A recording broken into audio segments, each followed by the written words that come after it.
The first time I walked with a girl, I was 12. Cold and weighed down with 2 oranges in my jacket. December. Frost crackling beneath my steps. My breath before me, then gone. As I walked toward her house, the one whose porch light burned yellow night and day in any weather, a dog barked at me until she came out pulling at her gloves, face bright with rouge. I smiled, touched her shoulder, and led her down the street, across a used car lot, in a line of newly planted trees, until we were breathing before a drugstore.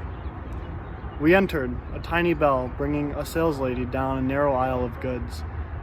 I turned to the candies, tiered like bleachers, and asked what she wanted. Light in her eyes, a smile starting at the corners of her mouth. I fingered a nickel in my pocket, and when she lifted a chocolate that cost a dime, I didn't say anything.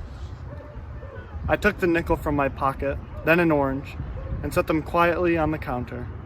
When I looked up, the lady's eyes met mine and held them, knowing very well what it was all about. Outside, a few cars hissing past, fog hanging like old coats between the trees.